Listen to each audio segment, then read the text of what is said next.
Este es el vídeo de teoría del tema 5 de las reacciones químicas de física y química de tercero de la ESO. En este tema de las reacciones químicas vamos a ver primero los cambios de la materia, después lo que es una reacción química, la ley de la conservación de la masa, la ley de las proporciones constantes, ecuaciones químicas y ley de la conservación de la masa, cálculos estequiométricos, velocidad de reacción, la industria química y el medio ambiente.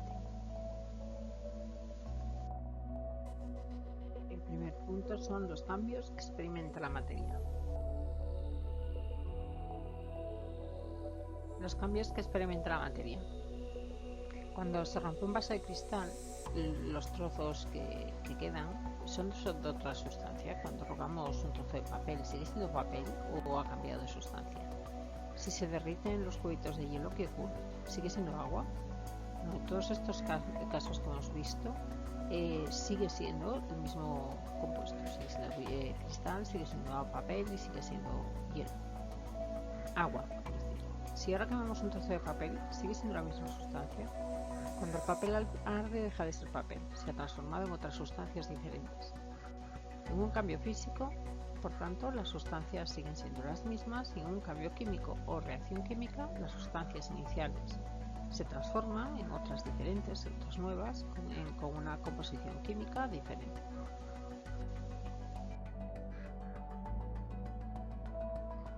¿Cómo se produce una reacción química?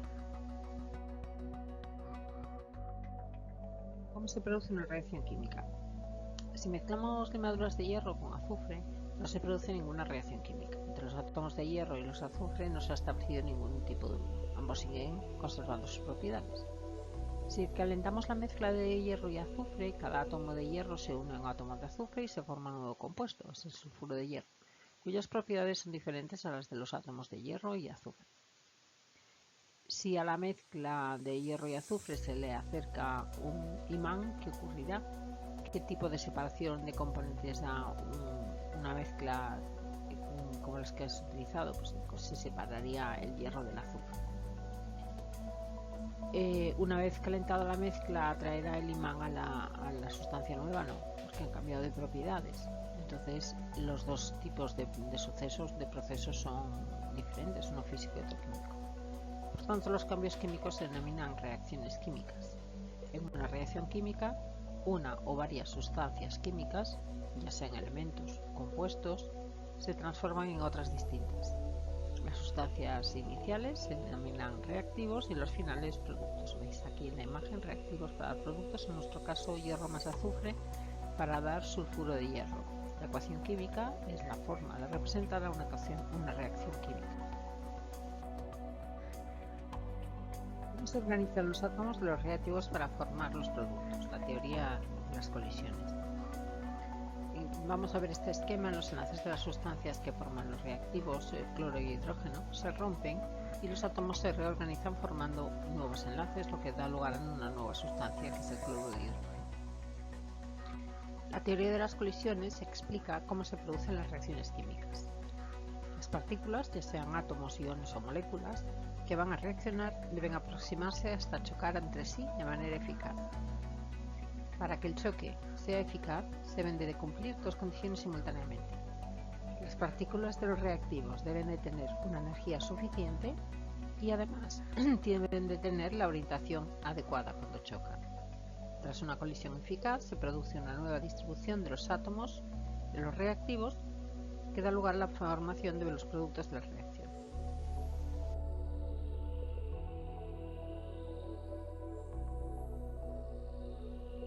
En el punto 3 vamos a ver si se conserva la masa en una reacción química. Vamos a ver la ley de conservación de masa.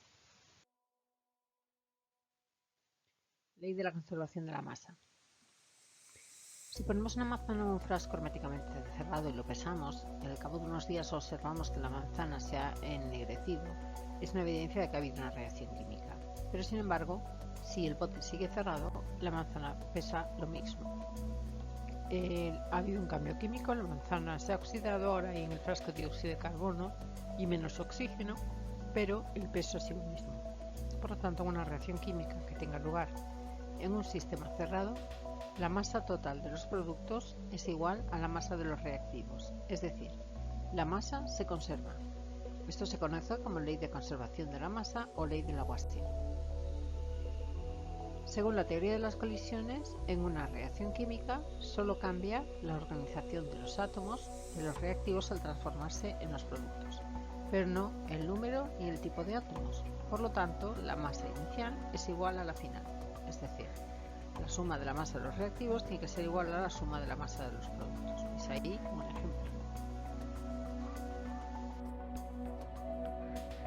En el siguiente punto vamos a ver si las sustancias pueden reaccionar entre sí en cualquier proporción. Vamos a ver la ley de las proporciones constantes. La ley de las proporciones constantes.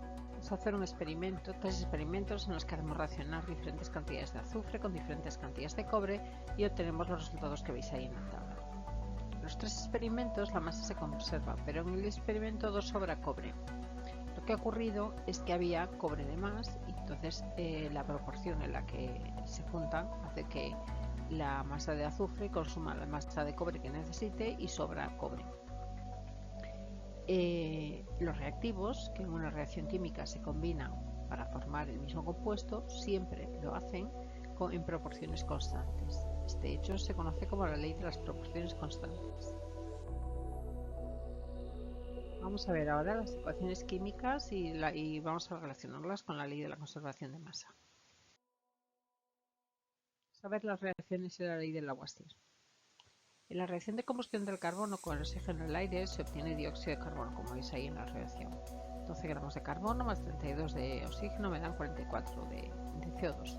Se cumple la ley de la conservación de masa, así que porque 12 más 32 son 44. El número de átomos de cada clase en ambos lados de la ecuación son los mismos. Por tanto, en toda reacción química se ha de cumplir la ley de la conservación de la masa.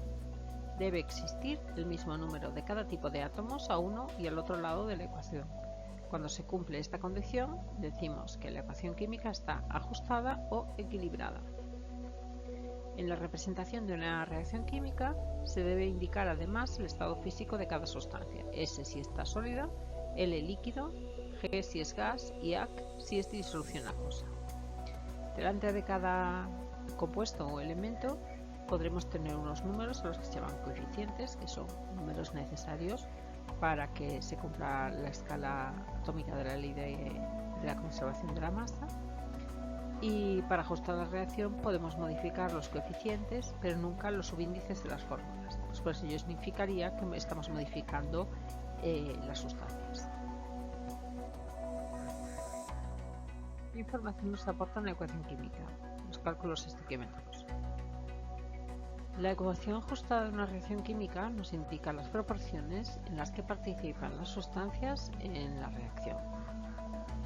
Las masas atómicas de los elementos están en la tabla periódica. Nos servirán para poder hallar las masas molares de los compuestos que intervienen en la reacción.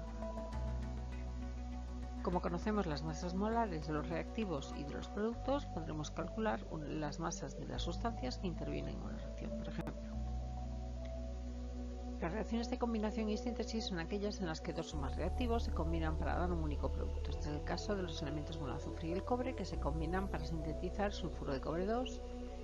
Y me pide que masa de sulfuro de cobre 2 se obtiene al hacer reaccionar 64 gramos de azufre con la cantidad adecuada de cobre. ¿Qué cantidad de sustancia se produce?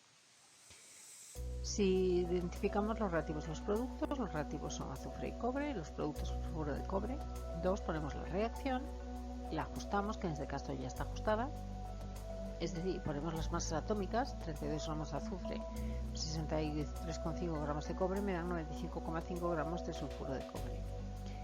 Y establecemos la proporción entre las diferentes cantidades y esto nos servirá para poder calcular lo que nos piden en el ejercicio.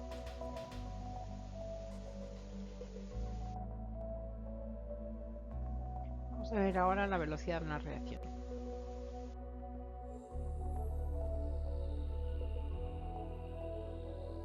La velocidad de una reacción.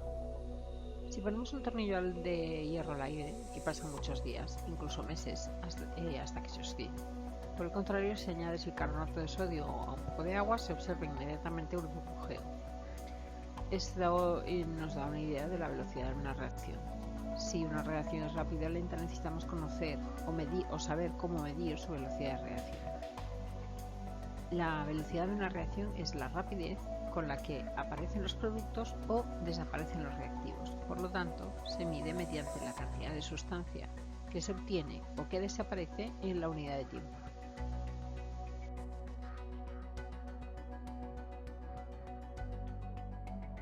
¿Cómo se mide la velocidad de una reacción química? Vamos a medir la velocidad de reacción que tiene lugar entre el magnesio y el cloruro de hidrógeno. Se introducen unas cintas de magnesio en el fondo de un matraz como el de la figura, incorporamos una jeringuilla en el tubo lateral. Se añade ácido clorhídrico en el tubo de ensayo y se introduce en el matraz, que a continuación se tapa. Se inclina el matraz para que se vierta el ácido clorhídrico del tubo sobre la cinta de magnesio y en ese momento se activa el cronómetro. La reacción que se produce es la que vemos aquí. El gas hidrógeno que se forma llega al tubo lateral y desplaza el émbolo de la jeringuilla, lo que permite medir el volumen de hidrógeno que se desprende, por lo tanto, es decir, la velocidad de esta reacción. Vemos ahí, hacemos una tabla, observamos que la velocidad no es constante, sino que varía con el transcurso del tiempo. La reacción termina cuando ya no se produce más hidrógeno, es decir, a partir del minuto 5, que veis en la gráfica, en el que el volumen de hidrógeno permanece constante. Factores que influyen en la velocidad de una reacción química. La velocidad de una reacción química depende de que las colisiones entre las partículas de los reactivos sean más o menos eficaces. Si se modifican los factores que influyen en estas condiciones, se puede aumentar o disminuir la velocidad de una reacción química. Influencia de la concentración de los reactivos. La velocidad de la reacción aumenta si se incrementa la concentración de los reactivos. Según la teoría de las colisiones, al aumentar la concentración de los reactivos, aumenta la cantidad de partículas, lo que hace que se produzcan más choques eficaces y que aumente la velocidad de reacción.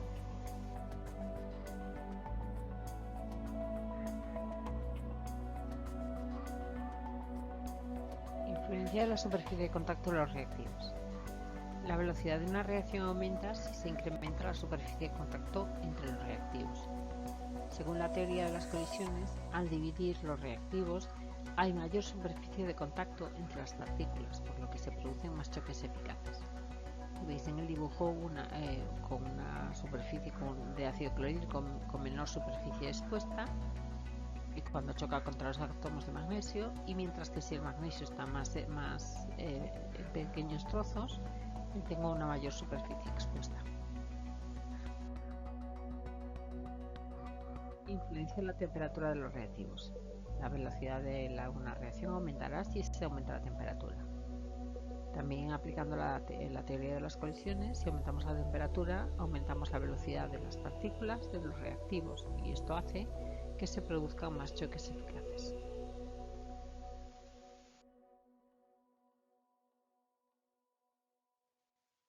Influencia de la presencia de los catalizadores. Los catalizadores son sustancias distintas de los reactivos y los productos que modifican la velocidad de una reacción química, acelerándola o retardándola. Al finalizar la reacción, los catalizadores se recuperan inalterados. Algunos ejemplos de catalizadores son, por ejemplo, las levaduras en la fabricación del pan o las enzimas que catalizan las reacciones que tienen lugar en nuestro cuerpo.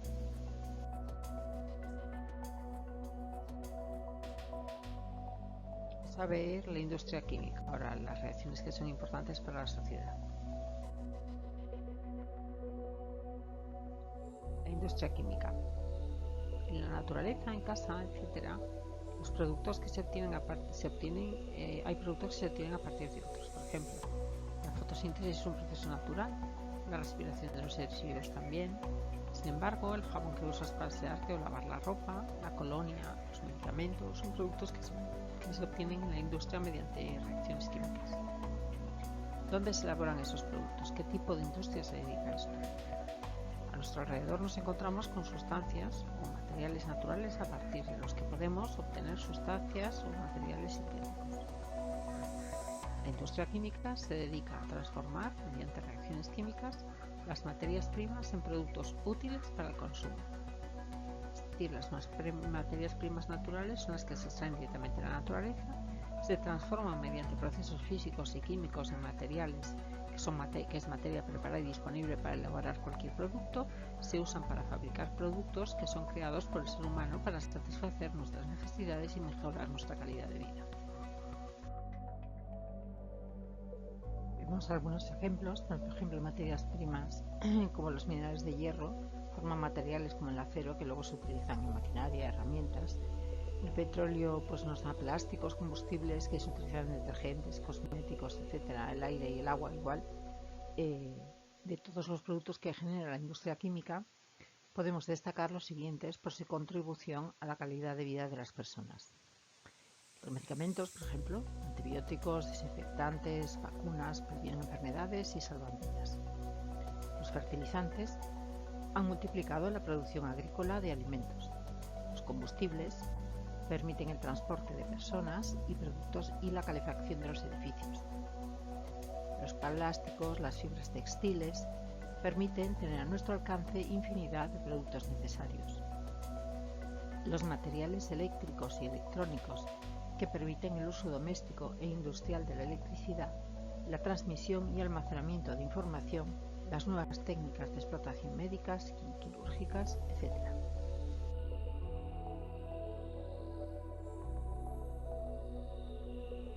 Vamos a ver ahora cómo preservar el medio ambiente. ¿Cómo preservar el medio ambiente? Algunas reacciones químicas repercuten directa o indirectamente en el medio ambiente y afectan a nuestra calidad de vida y a la de las generaciones futuras. Aquí en la tabla que os he puesto en la imagen tenéis un resumen de los fenómenos que causan problemas medioambientales, sustancias implicadas, los procesos químicos y sus consecuencias y las medidas correctoras preventivas. Son cosas que habéis dado en otros cursos, la leéis. Este ha sido el tema de teoría de las reacciones químicas, el tema 5 de física y química de tercero de la ESO. Mi nombre es Mercedes López Carvajales. Os dejo la descripción de mi página web y mi correo electrónico por si queréis poneros en contacto conmigo. Bueno, pues muchas gracias por vuestra atención. Espero que os haya gustado y que os haya servido. Y si ha sido así, pues darle un like.